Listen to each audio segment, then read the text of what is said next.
Ambulance? ಅಯ್ಯೋ, ಅದು ambulance ಅಲ್ಲ, ಆಂಬ್ಯುಲೆನ್ಸ್. ಆಂಬ್ಯುಲೆನ್ಸ್. ಒಂದ್ ವೇಳೆ ನೀವು ಕೂಡ ವಿಲ್ಲಿ ಹಾಗೆ ಕರೆಕ್ಟ್ ಆಗಿ ಪ್ರೊನೌನ್ಸ್ ಮಾಡೋದನ್ನ ಕಲಿಬೇಕು ಅಂತಿದ್ರೆ ಕೂಡಲೇ ಡೌನ್ಲೋಡ್ ಮಾಡಿ KooKoo TV kids app. Every day ಕುಚ್ ನಯಾ ಸೀಖೋ. ಕೂಕು ಟಿವಿ.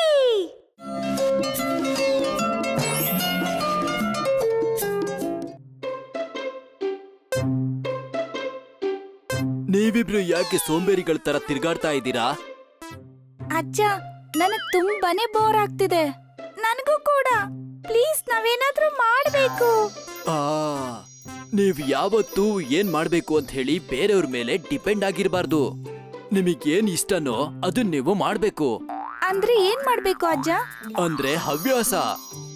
ಹವ್ಯಾಸ? ಹಾಗಂದ್ರೆ ಏನು ಅಜ್ಜ? ಹವ್ಯಾಸ ಅಂದ್ರೆ ನೀವು ಬಿಡುವಿನ ಸಮಯದಲ್ಲಿ ಮಾಡೋದಕ್ಕೆ ಇಷ್ಟಪಡುವಂತದ್ದು. ನಿಮಗೆ ಒಳ್ಳೆಯ ಹವ್ಯಾಸ ಇದ್ರೆ ನಿಮಗೆ ಬೋರೇ ಆಗಲ್ಲ. ಅಜ್ಜ, ನಿಮ್ಗೇನ್ ಹವ್ಯಾಸ ಇದೆ? ಖಂಡಿತ, ಪ್ರತಿಯೊಬ್ಬರಿಗೂ ಹವ್ಯಾಸ ಇರುತ್ತೆ. ಕೂತ್ಕೊಳ್ಳಿ, ನಾನ್ ನಿಮಗೆ ಹವ್ಯಾಸದ ಬಗ್ಗೆ ಹೇಳ್ತೀನಿ. ನಿಮ್ಮ ತಂದೆಗೆ ಹಳೆಯ ಸ್ಟ್ಯಾಂಪ್ಗಳನ್ನ ಕಲೆಕ್ಟ್ ಮಾಡುವ ಹವ್ಯಾಸವಿದೆ. ಅವರಿಗೆ ಸಿಕ್ಕಿರುವ ಲೆಟರ್ಸ್ ಇಂದ ಅವನು ಅದನ್ನ ಕಲೆಕ್ಟ್ ಮಾಡ್ತಾನೆ. ಅವನಿಗೆ ಎಕ್ಸ್ಟ್ರಾ ಸ್ಟ್ಯಾಂಪ್ ಸಿಕ್ಕಿದ್ರೆ ಅದು ಅವನ ಸ್ನೇಹಿತರ ಜೊತೆಗೆ ಎಕ್ಸ್ಚೇಂಜ್ ಮಾಡ್ತಾನೆ. ಸ್ಟ್ಯಾಂಪ್ ಕಲೆಕ್ಟ್ ಮಾಡೋದು ಒಳ್ಳೆಯ ಹವ್ಯಾಸ. ಇದು ನಿಮಗೆ ಡಿಫ್ರೆಂಟ್ ಕಂಟ್ರಿ ಬಗ್ಗೆ ಹೇಳುತ್ತೆ. ಕೆಲವೊಬ್ರು ನಾಣ್ಯ ಹಾಗೂ ನೋಟನ್ನು ಕಲೆಕ್ಟ್ ಮಾಡ್ತಾರೆ. ನಿನ್ನ ತಾಯಿಗೆ ಬಟ್ಟೆಯನ್ನು ಹೊಲಿಯುವ ಒಳ್ಳೆಯ ಹವ್ಯಾಸವಿದೆ. ಅವರಿಗೆ ಮ್ಯಾಗಝಿನ್ ಅಲ್ಲಿ ಸಿಕ್ಕಿರುವ ಪ್ಯಾಟರ್ನ್ ತಗೊಂಡು ಅವರು ಮಷೀನ್ ಇಂದ ಅದನ್ನ ಸ್ಟಿಚ್ ಮಾಡಕ್ಕೆ ಪ್ರಯತ್ನ ಪಡ್ತಾರೆ. ಅವರು ಅದರಲ್ಲೇ ಬ್ಯುಸಿಯಾಗಿ ತನ್ನ ಮಕ್ಕಳಿಗೆ ಒಳ್ಳೆಯ ಉಡುಪನ್ನ ತಯಾರಿಸ್ತಾರೆ. ನನ್ನ ಹವ್ಯಾಸ ತೋಟಗಾರಿಕೆ. ನೀವು ನೋಡಿದಿರಾ ಕೈತೋಟದಲ್ಲಿ ವರ್ಕ್ ಮಾಡೋದು? ನಾನು ಟೊಮೊಟೊ ಬೆಳೆದಿದ್ದೀನಿ, ಮೆಣಸನ್ನ ಬೆಳೆದಿದ್ದೀನಿ ಹಾಗೂ ಬಹಳಷ್ಟು ಹೂಗಳನ್ನು ಕೂಡ. ಅವುಗಳು ಚೆನ್ನಾಗಿ ದೊಡ್ಡದಾಗುವಾಗ ಅದನ್ನ ನೋಡಿ ನನಗೆ ಬಹಳ ಸಂತೋಷ ಆಗುತ್ತೆ. ഹോബികളൊക്കെ നല്ലതാണല്ലേ? ಖಂಡಿತ ಮಕ್ಕಳೇ, ನಿಮಗೇನ್ ಇಷ್ಟನೋ ಅದನ್ನ ಮಾಡುವಾಗ ನಿಮಗೆ ಬೋರೆ ಅನ್ಸಲ್ಲ. ಅದು ನಿಮ್ಮನ್ನ ಯಾವಾಗ್ಲೂ ಆಕ್ಟಿವ್ ಆಗಿಡುತ್ತೆ ಹಾಗೂ ಅವುಗಳು ನಿಮಗೆ ಹೊಸದನ್ನ ಕಲ್ಸುತ್ತೆ. ಅದಕ್ಕೆ ಅಪ್ಪನಿಗೆ ದೇಶದ ಬಗ್ಗೆ ತುಂಬಾ ಗೊತ್ತಿರೋದು. ಹೌದು, ಹವ್ಯಾಸ ಯಾವಾಗ್ಲೂ ಸಹಾಯ ಮಾಡುತ್ತೆ.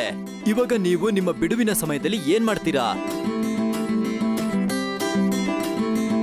ನನಗ್ ಗೊತ್ತು, ನಾನು ಪುಸ್ತಕ ಓದ್ತೀನಿ. ನನಗ್ ಓದೋದು ಅಂದ್ರೆ ತುಂಬಾ ಇಷ್ಟ. ಅದನ್ನ ಹವ್ಯಾಸ ಅಂತಾರ ಅಜ್ಜ? ಹೌದು, ರೀಡಿಂಗ್ ಒಂದು ಎಕ್ಸಲೆಂಟ್ ಹವ್ಯಾಸ.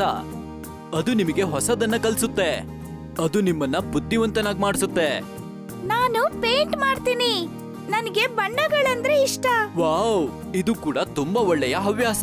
ನೀನು ನಿನ್ನ ಮೊದಲ ಚಿತ್ರವನ್ನ ಬಿಡಿಸಿದಾಗ ನಾನು ಅದನ್ನ ಫ್ರೇಮ್ ಮಾಡಿ ನನ್ನ ರೂಮಲ್ಲಿ ಇಡ್ತೀನಿ. ಸೊ ಇವಾಗ ಹೋಗಿ ನಿಮಗೇನ್ ಇಷ್ಟನೋ ಅದನ್ನ ಮಾಡಿ. ಹೇ, ನಮ್ಗೂ ಕೂಡ ಹವ್ಯಾಸ ಇದೆ. ಇನ್ಮೇಲೆ ನಮ್ಗೆ ಬೋರ್ ಆಗೋದಿಲ್ಲ.